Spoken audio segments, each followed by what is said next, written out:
welcome to Mic Drop with Julia, where we get to see a person behind the title. And today I'm very pleased to welcome Doris Brophy, and she is a Chief Data Officer of Societe Generale in Americas. Welcome, Doris. Thank you, Julia.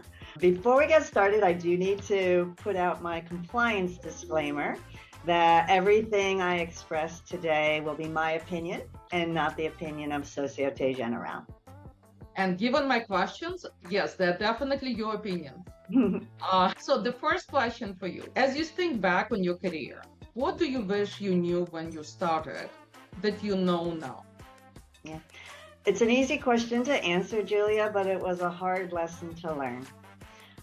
Starting my career, coming from my background, my education, and my family, my understanding of how the world worked was I needed to work hard, I needed to produce, contribute, and if I did that at the best of my abilities, I would be rewarded with better work and better compensation and better titles. And it was a hard lesson to learn that that is not how the world works.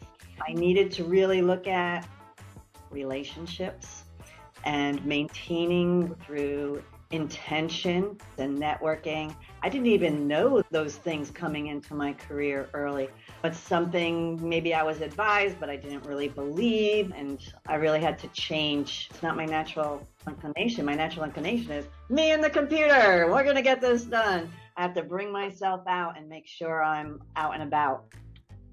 That resonates so much with me. I had to be taught, and it was a very painful lesson, that it's not just enough to do the work. You actually need to explain and communicate and build relationship. I had to be told that you can't come into the meeting and get immediately to the topic. You have to have a little bit, let's get to know each other. Let's talk about weather, let's talk about kids. Especially my career as a manager started in DC. It started here in New York as a programmer, but then when I became a manager, I was in DC. And it's a culture that requires a softer approach than, for example, an investment bank in New York.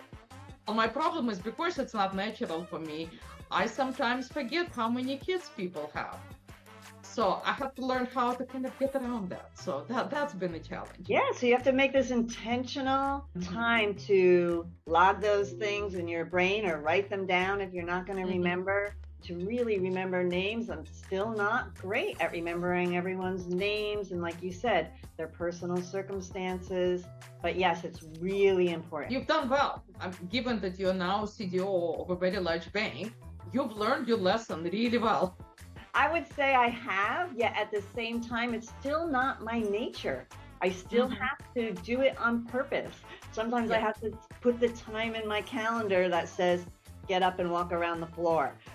Right? Like I have to schedule that time with myself to make that an intention. Yeah, it resonates a lot. So this flows really nicely into the second question.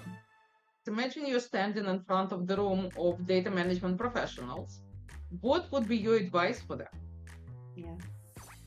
So it really does flow in very nicely because for me anyway, and I think also for most of us, but obviously I can't speak for everyone, the easy part of the job is really the expertise. We can learn on our own, we learn from others, we learn from experience, we get educated by taking coursework. So a lot of data management, we can learn. We can leverage all these bodies of work to know what's the best way to implement best practices in data management. But honestly, that's the easy part. It comes back again to the relationships. If you are not working with executive management, getting their sponsorship, getting their buy-in, and they're driving the data changes you are wanting to drive, and your peers, right, having those relationships. And then data management here and many places is federated, right? You don't end up with, 1,000 people in the data management office. You end up with this core group of subject matter experts, and you're leveraging people out in the business lines and their data expertise, relationship management again. It all comes down to really the people. We can't do great data management with best practices in data management, even if we're subject matter experts. We can't do data management with great technical skills. We can't do data science on top of our great data with great data science skills. We can't do any of those things by themselves if we don't have those relationship skills. And honestly, for me anyway, it is the hardest part. Like I had said maybe 2 days ago, oh, that's people communication again. It's so hard. You say something, they hear something else. They say something, you hear something else. Mm-hmm. It's so hard to get everyone on that same page together with common language, understanding what we're doing. It comes back to the people relationship again.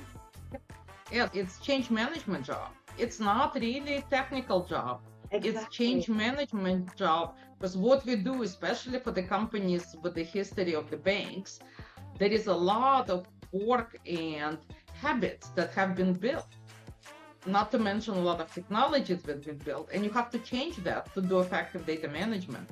And so I agree with you, that's the hardest part of a job, is how do you effectively manage change and have other people make the right decisions. It's not you will make the right decision. When you're in the room, you can influence the right decision. The test comes when you're not in the room. Decisions are still the right decisions to make data usable across the company for any purpose you need this data for. And ethically, legally, all of that. All of it, right? And individuals need to understand the why, right? So that when you're not in the room, they understand the why. They have that motivation themselves. Because honestly, we are all very, very busy. No one was sitting around with extra time waiting for the data management program to start so that they could start doing these extra things on top of what they already do, right? Like everyone's really busy. So you're changing the culture, you're influencing folks so that they understand the why of what needs to be done is really important. Thank you, Doris. Thank you for coming to my show and sharing your wisdom with the audience. Well, Julia, thank you. I'm honored that you invited me. Thank you so much.